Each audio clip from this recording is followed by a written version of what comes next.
Grizzlies fans, it is the first game of the in-season tournament today. So welcome in. Joining us from Portland is Mike Richman. I am so excited to talk about this one because it is a little something special. We're going to get a cool court. This game means a little something extra. Are you excited? Are you as excited as I am for this?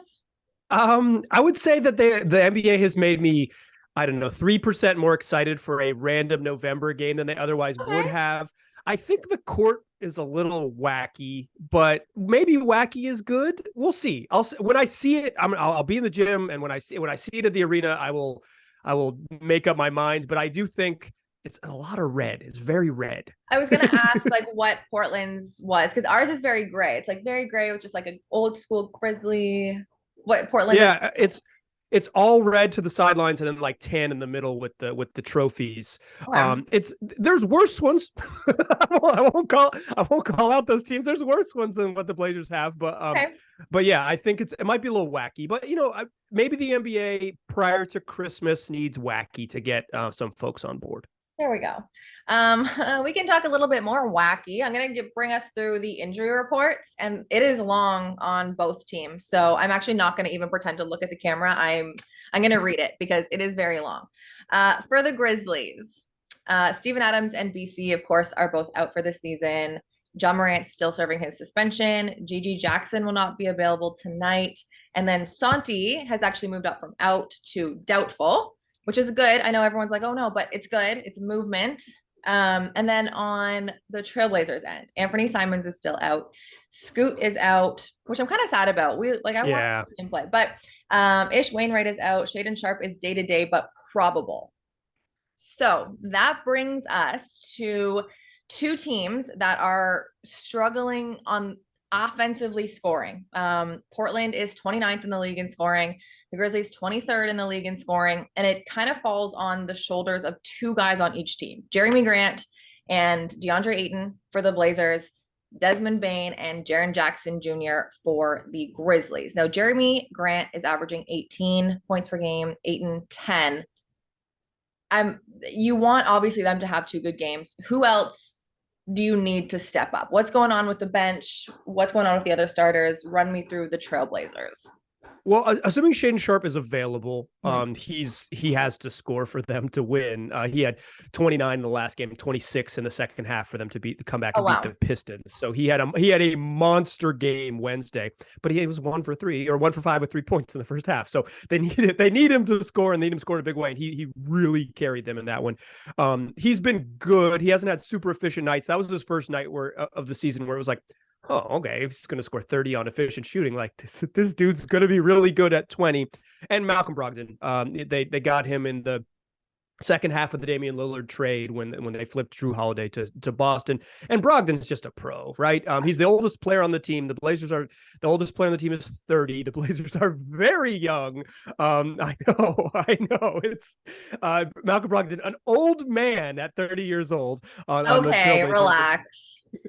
Yeah, significantly younger than I am. But it is they need him to score, and particularly late. They'll give the ball to Malcolm Brogdon late in games if it's close and say, "Hey, Malcolm, go get us a bucket." And he's been pretty good in close games. I want to bring up that efficiency, the 3 point efficiency. The Portland Trailblazers right now are last in the league in 3 point percentage. However, the Grizzlies have had a lot of struggles defending the three. A lot of the teams that they've played, obviously, we're 0-5 right now. A lot of the teams that the Grizzlies have played have just caught fire from the 3 point line. Do you see this being an issue defensively for the Grizzlies, or do you think that tonight, you can see the Portland Trailblazers finally having some efficiency there? Here's the good news for the Grizzlies: the Okay. Blazers don't shoot. They don't shoot many threes. So Just like the line. Utah, who they just played and scored a buck 30 on them, Yeah. like they get up threes. They shoot a ton of 3 pointers. So do the Grizzlies. They shot 54 or something like that in that game.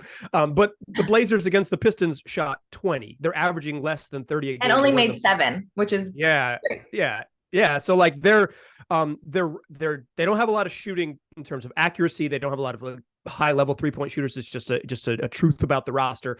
And they, as a team, they don't take a ton of threes. They're near the bottom of the league in 3 point attempts. So Is this the game they get right and take 35 against a team that struggled a little bit? Maybe. But I would say statistically that the Blazers don't profile as a team that has done that. Okay, so you just made me a little happy, but maybe you'll take my happiness away with this one. The Portland Trailblazers are #1 in the league in second chance points. The Grizzlies, without Steven Adams, have been struggling on not only offensive board, but on the defensive rebounding as well. Does Ayton lead that? It is. I mean, they play a lot of lineups where he's the biggest dude by a lot, where Jeremy Grant's playing power forward, but they will play a little bit with Rob Williams and DeAndre Ayton on the court, two big guys who can really rebound. They'll even play some, like maybe 3 minutes of Jeremy Grant, DeAndre Ayton, and Rob Williams all together. So they'll have like a legitimately big front line to punish them.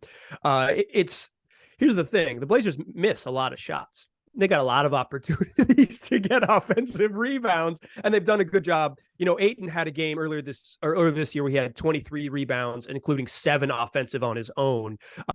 So like they work the glass, they crash the glass. They've got 2 young forwards off the bench, Tumani Kamara and Jabari Walker. And both of them, when they get in that bench group, they crash the glass. You will absolutely see those 2 youngsters go to the rim and really get after it. So it's definitely something they prioritize. And like I said, they have the way they shoot the ball. They've got some opportunities to do it. Okay, I'm going to end on this one question for you. We've talked a lot about what these teams do and don't do. I'm going to go, let's take away. No, I won't take anything away. Eek!